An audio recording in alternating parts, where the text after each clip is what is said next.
Because of the unique flexibility of the carrier and its ability to deliver lethal force to 85% of the Earth's land area from the air, there's not a target that can't be rapidly eliminated when called upon. In the 1960s, naval aviation would take the lead. I loved the challenge of carrier aviation.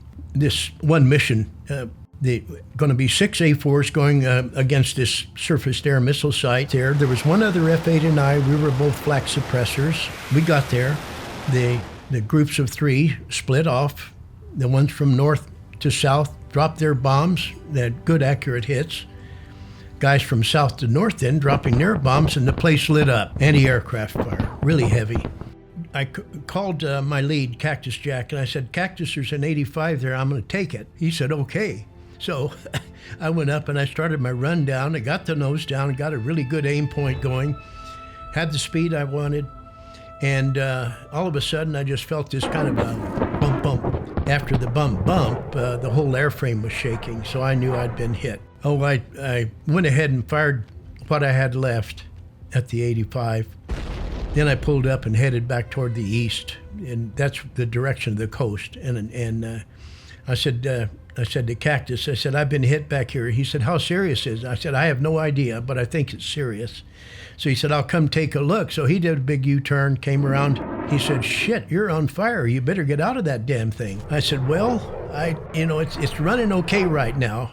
I want to get as far away as I can. I didn't want to go down right there because they'd be a little hostile. So I got up to 11,000 feet. I got up to 450 knots. It's almost 500 miles an hour. Finally, he really got excited, and he said, it's going to blow. Go now, go, don't wait. Yeah, it's really a shit. It scared me enough. I just went ahead. I just let go and just pulled and ejected. All the other airplanes knew where I was. God bless them. This is what I love. I'm going to tear up. They fly by and give me the finger and rock their wings. And so then I started trying to give them the finger. Got the raft here, and I'm trying to give them back. That was like a shot, like a shot of energy. Just knowing that they cared. They knew where I was. I'm sorry. So I felt safe. I really, really felt safe. I had survived the ejection. I was in one piece, basically. Not very well held together at this moment, but still I was all in one piece. But only about half mile ahead of me, maybe even a quarter of a mile, were all of these junks, these fishing boats. Guy standing with an AK-47, he fired 3 bursts off to my right side. And they had a net thrown over the side of the thing. There's just one other guy that I saw there. And they were yelling and pointing at the net. So I pushed my raft over there as best I could. I didn't disconnect from it. I'd left it attached to my body, and I tried to climb up on this net, and I had trouble doing it. I couldn't use my left arm. I felt heavy as hell. Kept getting my foot tangled in the net as trying to climb on board, and he was getting more and more anxious, I think, and impatient. And I got my upper body over the railing, and he swung and hit me with a rifle butt and broke my nose and knocked a tooth in right here. Anyway, so I rolled onto the deck then, was able to stand up, and I just lifted my arm over my head to surrender. The other guy on the boat then came and walked up and took the 38 from I had a 38 revolver around my waist in a holster. It's the one that the Navy issued us. And he went back over sort of toward the center of the boat and crouched down. And now I'm facing this young man with the AK-47. He wasn't practiced at what he was trying to do there, I could tell. He was thinking about that, and I could see this A1 coming. He was so low, he was almost hitting the wave tops with his prop. So I just moved my foot back to brace myself, and all of a sudden, here he is. That A1 comes over. It was loud. You could smell the exhaust and feel the prop wash, and the guy with the AK-47 was completely surprised. When that happened, he curled up into a ball and fell down onto the deck and clammed up, just like he'd rolled into a ball. Well, my wife had bought me .22 caliber Ruger automatic weapon that I carried in the diagonal zipper pocket of my flight suit. I thought, this is my last chance. So my left hand was practically inoperative because of my left shoulder pain, but I thought maybe I could cock the pistol. You have to pull the receiver back to cock it, then every time you pull the trigger it'll fire. But it had to be cocked, and I was concerned with my left hand that I wouldn't be able to grip it tightly enough. So I decided, we had leg restraint straps around above and below our knees as part of our ejection seat paraphernalia, and those remained with us. They would bang together when we walked. We called them fighter pilot spurs because you could hear the things. So I thought if I put that pistol against it with the receiver against that, it's a triple thick canvas webbing that goes around the knee, that strap. I could push down with my hand. I didn't have to grip it as such. Push down and get enough leverage to get the thing cocked. Pulled it out. He still wasn't looking. I put it down and I got it cocked on the first try.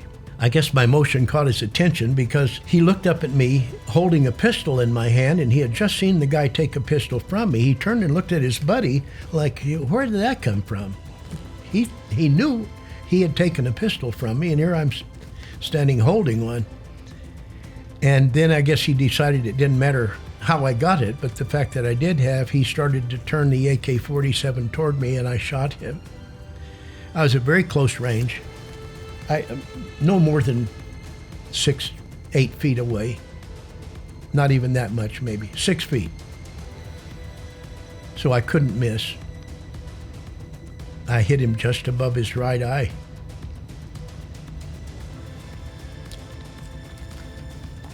This is hard.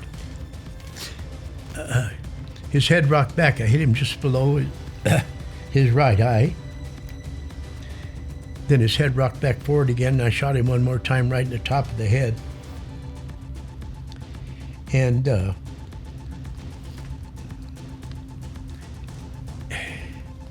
he made a sound I will never forget. Kind of a combination of a moan and a belch. And he fell forward and hit his face first onto the deck, and something slid across and hit me in the toe of my right boot. And I looked, and it was a piece of his jawbone with 2 teeth attached.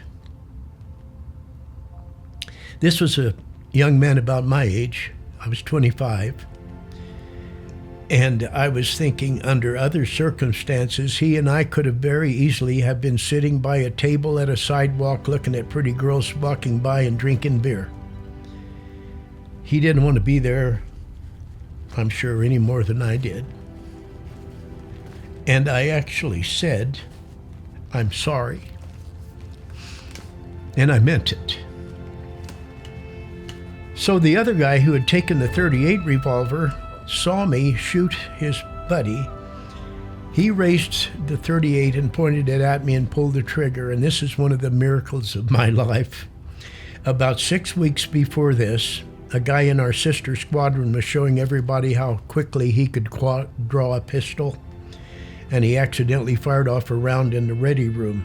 It became policy to only carry 4 rounds in that revolver, so that the one under the hammer, in case you drop it on the hammer, it won't fire. And then the first chamber past that, if you pull the trigger, it will fall on an empty chamber and it won't fire. Then you have 4 shots left. And that's the condition my pistol was in when he had it. So when I shot his friend, he raises the pistol, pulled the trigger, it didn't fire, so he dropped it and jumped in the water. So now I am in command of my own fishing boat as such. I still had the yellow lanyard attached to my harness. Bouncing against the side of this boat was my raft, and pretty soon I saw a helicopter coming from the east. And so as he was approaching, he said, "Clear your raft, swim clear of your raft." So I finally let go of my raft. I unhooked it from my harness, and they came into a hover, and here's this horse collar. So I just put my right arm through and I tried to lock it down, and the guy saw that I was having trouble, so he just lifted me up. I was hanging on with this thing under my right elbow. I was not going to let go. If I died, I wasn't going to let go. He got me up then into the helicopter, took me back to the ship. What a heartwarming thing. They put me down. The guy helped me get out of the thing, and a young seaman came over to lead me away, and he came over and he yells at me. I said, "Welcome home, sir," he says.